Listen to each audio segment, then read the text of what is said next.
नमस्कार, 99 न्यूज़ के prime time के बुलेटिन में आपका स्वागत है। मैं हूं तबरेज़ अनवर। धनबाद रेल मंडल का आज पूर्व मध्य रेल महाप्रबंधक अनुपम शर्मा ने निरीक्षण किया। इस दौरान उन्होंने गया कोडरमा धनबाद रेलखंड के मध्य स्थित छोटे बड़े स्टेशनों, रेल पुलों, रेलवे ट्रैक, संपार फाटक, स्टेशन परिसर का भी निरीक्षण किया। उन्होंने कोचिंग डिपो के पास वाटर रिसाइकलिंग प्लांट और आरपीएसएफ के लिए 100 बेडों का एक बैरक का उद्घाटन भी किया। मौके पर धनबाद मंडल रेल प्रबंधक आशीष बंसल सहित कई अन्य अधिकारी मौजूद रहे। ये हमारा आज का एनुअल जनरल मैनेजर इंस्पेक्शन आज हुआ है और इसी में आगे हमारा अभी कार्यक्रम आगे चल रहा है। अभी हम जाके अन्य जो हमारे इम्पोर्टेंट एसेट्स हैं धनबाद के वो देखेंगे। की परंपरा रही है। जी जी पुरस्कार भी दिए होंगे। जी जी जो हमें औचक निरीक्षण में या और जो हमारा निरीक्षण होता है जिसमें भी हम अपने अच्छे कर्मचारी को देखते हैं कि उन्होंने कार्य अच्छी तरह निभाया है और सेफ्टी का पूरा ध्यान रखते हुए कार्य किया है और जो सेफ्टी की जितनी भी इंस्ट्रक्शंस हैं उसका कंप्लायंस किया है, तो उनको हम उसी समय पुरस्कार भी देते हैं और उस तरह उनको उत्साहित भी करते हैं। ये बागमारा के हरीना कॉलोनी स्थित सुभाष भवन में खान सुरक्षा निदेशालय मध्य जोन के द्वारा धनबाद द्वारा साप्ताहिक सुरक्षा जागरूकता कार्यक्रम का शुभारंभ किया गया। कार्यक्रम का उद्देश्य मुख्य रूप से खदानों में काम करने वाले मजदूरों को सुरक्षा के प्रति जागरूक करना था। डीएमएस मुकेश कुमार सिन्हा ने कहा है कि खदानों में सुरक्षा को पहली प्राथमिकता देनी है। उन्होंने खदानों में सेफ्टी रिलेटेड प्लान का हर हाल में लागू करने पर जोर दिया।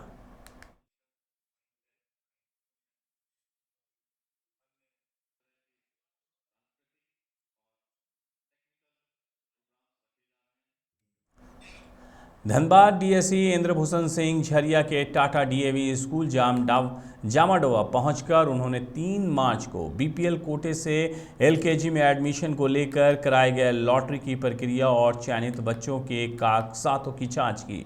डीएसई इंद्रभूषण सिंह ने कहा है कि बीपीएल कोटे से स्कूल में एडमिशन को लेकर की गई प्रक्रिया सही व्यतीत हो रही है, फिर भी चयनित बच्चों के कागजात स्कूल से घर की दूरी की जांच की जाएगी। वहीं डीएवी स्कूल के प्रिंसिपल पीके मिश्रा ने कहा है कि बीपीएल कोटे से कुल 15 बच्चों का एलकेजी में एडमिशन लेना है, जिसके लिए 76 आवेदन आए थे, जिसमें वरीयता के आधार पर 27 बच्चों का चयन किया गया था।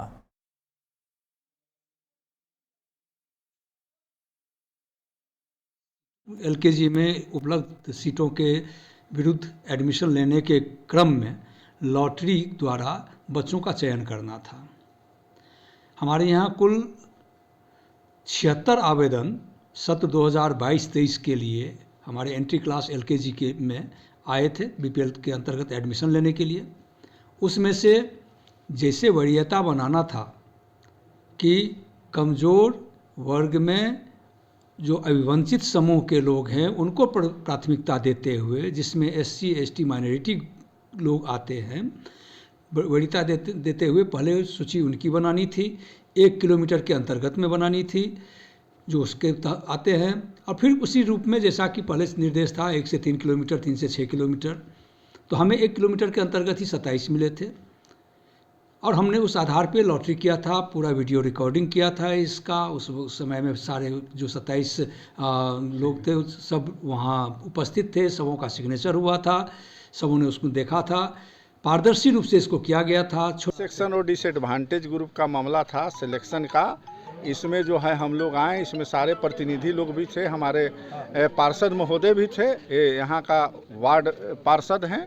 उनकी उपस्थिति में देखा गया कि हमारा विद्यालय प्रबंधन जो है वो सिलेक्शन छँटनी का काम और सिलेक्शन का काम प्रथम दृष्टया में एकदम सही किए हैं। अब ये 27 लोग पर हम लोग का विचार करना है, जिसमें 15 लोग 27 का हमारा जो है वरीयता निर्धारित हो गया कि 1 क्रमांक पर कौन है, 2 पर कौन है, 3 पर कौन है, अब तो 27 पर कौन है। अब इसमें एक प्रश्न उठा है कि भाई जिनको अल्पसंख्यक का नहीं है लिखा हुआ कि अल्पसंख्यक कोई कागज़, वो कागज़ दे देंगे। दूसरा वो डिस्टेंस पर उठा है, तो अगर डिस्टेंस का जो नापी होगा मोटरसाइकिल से तो उस समय हम लोग बुला लेंगे, हमारे प्रिंसिपल साहब हमारा प्रतिनिधित्व कर रहे हैं, वो बुला लेंगे आप वो आवेदक को कि भाई आपका घर का डिस्टेंस नापा जा रहा है, आप आ जाइए, और जो शिकायत किए हैं वो भी रहिए, और 1-2 आदमी को अगर ऐसे भी रहना है तो रह सक करके वो डिस्टेंस को क्लियर कर सकते हैं। उसके अलावा भी कास्ट सर्टिफिकेट हो गया, जन्म प्रमाण पत्र हो गया, निवास प्रमाण पत्र हो गया, उसका भी कालांतर में बागमारा के पोलो ग्राउंड में खतियानी महाजुटान का आयोजन किया गया, जहां जयराम महतो के अगुवाई में सैकड़ों की संख्या में महिला पुरुषों ने भाग लिया। इस दौरान उन्होंने कहा कि 1932 खतियान को लागू नहीं किया गया तो झारखंडियों का विकास बाधित हो जाएगा। जल, जमीन, जंगल की सरकार ने मूलवासियों और आदिवासी जनों को छलने का काम किया है।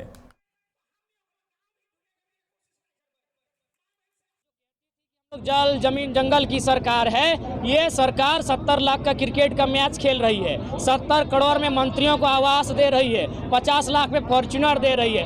उसको गांव, गरीब, किसान, आदिवासी, मूलवासी से कोई मतलब नहीं है, केवल और केवल सत्ता से मतलब है। यदि मतलब है तो आप खतियान आधारित नीतियां बनाएं और हमारे हक में कानून बनाएं, और वही झारखंड को बचा सकता है, नहीं तो झारखंड का नुकसान होगा। झारखंड बनने का जो सपना था वो अधूरा है। ये लड़ाई हमारी संवैधानिक है, ये लड़ाई हम सरकार से है। सरकार के माध्यम से हम न्यायालय को भी चाहेंगे कि आप झारखंड की दशा को देखिए। गुजरात में गुजराती भाषा को मान्यता है, जो गुजराती नहीं जानता है गुजरात में नौकरी नहीं ले सकता है। महाराष्ट्र में जो मराठी नहीं जानता है ना, वो टेम्पो में ड्राइविंग नहीं कर सकता है। तो झारखंड के साथ सौतेला व्यवहार क्यों? मुझे न्यायालय बताए, मुझे विधानसभा बताए, झारखंड के साथ। गोमिया के ONGC GCCS गैस प्लांट के मुख्य द्वार के समक्ष हजारी पंचायत विस्थापित बेरोजगार मोर्चा के लोगों ने धरना दिया। वहीं धरना से पूर्व ग्रामीणों ने रैली की शक्ल में विभिन्न गांवों से दर्जनों महिला पुरुष धरना स्थल पर पहुंचे थे। इस दौरान पूर्व विधायक योगेंद्र प्रसाद महतो ने कहा कि क्षेत्र में सड़क, पानी, शिक्षा और स्थानीय विस्थापितों को 75% रोजगार, किसानों की क्षतिग्रस्त भूमि, फसल का मुआवजा देने पर गंभीरतापूर्वक विचार करें। यूक्रेन में फंसे बागमारा के हालिना में रहने वाले सौरभ कुमार अपने घर सकुशल लौट आए हैं, जिससे परिवार वालों में खुशी का माहौल है। सौरभ यूक्रेन की राजधानी कीव के बोगोमोलेट्स नेशनल यूनिवर्सिटी से मेडिकल की पढ़ाई कर रहे थे। सौरभ ने आपबीती बताते हुए कहा कि युद्ध से लगातार हालात बिगड़ने के कारण अपने हॉस्टल के बंकर में छिप कर रह रहे थे। दिन रात लगातार बमबाजी और गोलीबाजी की आवाज़ सुनाई देती रहती थी। इसके बीच वो किसी तरह यूक्रेन के बॉर्डर पार कर पाए, जहां से भारत सरकार ने उन्हें वापस लाने का काम किया। बहुत बढ़िया लग रहा है घर आने के बाद। स्थिति तो खराब थी वहाँ पे, जैसे वहाँ पे ब्लास्टिंग हो रहा था, गोलीबारी चल रही थी, बहुत तनाव का माहौल था। हम कीव सिटी में थे, कैपिटल यूक्रेन का है, वहाँ पे थे। मदद तो खुद से खुद का करना पड़ा। वहाँ पे जो जितने सारे साथ में लोग थे, सारे एकजुट होकर सारे वहाँ से निकले। वहाँ से हम लोग पहले वोक्जालना रेलवे स्टेशन गए अपने हॉस्टल से, और वहाँ से वोक्जालना से हम लोग एक उज़ग्रोद नाम का जगह था जहाँ से स्लोवाकिया का बॉर्डर सबसे नज़दीक है, वहाँ गए। वहाँ से हम लोग इवैक्यूएट किया गया। वहाँ से एम्बेसी था पास में, बॉर्डर क्रॉस करके। तो एम्बेसी से निकलने के बाद एम्बेसी हम लोग वहाँ पे देख रेख किया 5 दिनों के लिए। उसके बाद फ्लाइट। झरिया थाना क्षेत्र के सिंदरी मार्ग पर चौथाई कुली स्थित काली मंदिर को रविवार रात चोरों ने वहां हाथ साफ कर दिया। चोर अपने साथ करीब 20,000 मूल्य के सामान ले गए। मंदिर के पुजारी राहुल शर्मा ने बताया कि हर रोज़ की तरह मंदिर में ताला लगाकर सोने चले गए थे। सोमवार की सुबह 4 बजे देखा कि ताला टूटा हुआ है। जब सामानों की जांच की गई तो पता चला कि मंदिर में रखे एक बड़ा पीतल का बर्तन समेत कई सामान को चोरों ने चोरी कर लिया। मंदिर कमेटी के लोगों ने इसकी शिकायत झरिया थाना में की है, जिसके बाद पुलिस मामले की जाँच कर रही है। रोज की तरह रात में हम लोग ताला लगा के सोने चले गए। उसके बाद 4 बजे से हम लोग का नींद खुला तो देखे कि ताला टूटा हुआ, सामान नहीं। क्या गायब हुआ यहाँ से?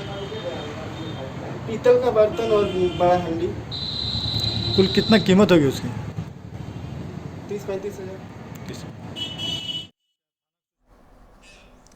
सीआरपीएफ 154 बटालियन के कमांडेंट अच्युतानंद के निर्देश पर तोपचाची के पावापुर पंचायत के राजाबांध ग्राम में सिविक एक्शन प्रोग्राम का आयोजन किया गया, जिसमें सैकड़ों ज़रूरतमंदों को, महिलाओं को साड़ी, बुजुर्गों के लिए धोती और स्कूली बच्चों को पाठ्य सामग्री दी गई। 154 बटालियन कमांडेंट अच्युतानंद ने बताया कि इस प्रकार के कार्यक्रम हर साल आयोजित किए जाते हैं ताकि ज़रूरतमंदों की मदद की जा सके। पुलिस बल के द्वारा ढोलकट्टा, सिमराढाब और चिरुआबेड़ा के क्षेत्र में सिविक एक्शन कार्यक्रम का आयोजन किया जा रहा है। सिविक एक्शन कार्यक्रम के आयोजन के तहत हमने ध्यान रखा है कि जो ग्रामीण हैं उनके दैनिक जीवन में काम आने वाले जो सामान हैं उसको हम मुहैया करा रहे हैं। जैसे आप देख रहे हैं, कंबल है, साड़ी है, धोती है, मच्छरदानी है, ट्रांजिस्टर सेट है। इसके अलावा जो स्कूली बच्चे हैं उनके लिए हमने इंस्ट्रूमेंट बॉक्स है, कॉपी है, स्कूल्स बैग्स आदि का हम वितरण कर रहे हैं। इसका मूल उद्देश्य ये है कि पुलिस और जनता के बीच का जो संबंध है उसको और मजबूत बनाना है और सुदृढ़ बनाना है। मगही भोजपुरी मैथिली संस्कृति बचाओ मंच के बैनर तले आज धनबाद के रणधीर वर्मा चौक पर महाधरना दिया गया, जहां मंच के सदस्यों ने झारखंड सरकार को चेतावनी देते हुए कहा कि बोकारो धनबाद जिले में भोजपुरी मगही भाषा के साथ जो अन्याय किया जा रहा है उसे किसी भी कीमत पर बर्दाश्त नहीं किया जाएगा। झारखंड मुक्ति मोर्चा और उसके इस गठबंधन सरकार को इसका अंजाम भुगतना पड़ेगा। मगही भोजपुरी को जल्द से जल्द क्षेत्रीय भाषा की मान्यता बहाल की जाए और भाषा आधारित सर्वे को जनहित में प्रकाशित किया जाए।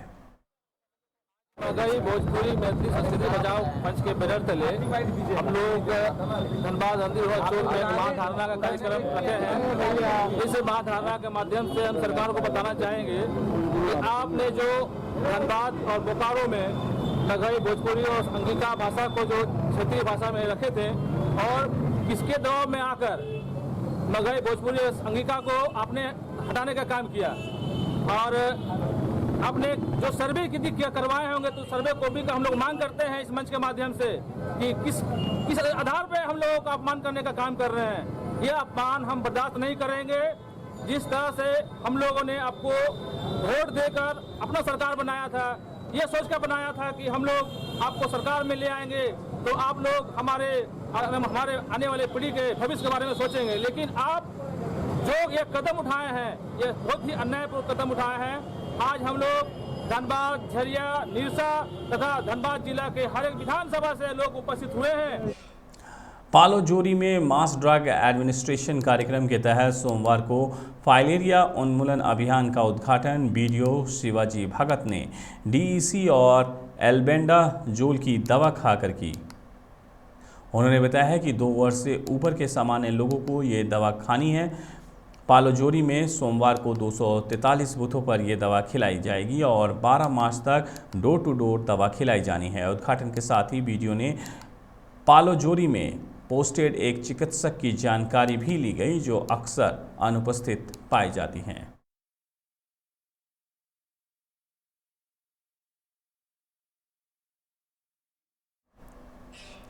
नाइनटी9 न्यूज़ के प्राइम टाइम के बुलेटिन में मेरे साथ इतना ही। मुझे दीजिए इजाज़त। अपना बहुत ख्याल रखिएगा।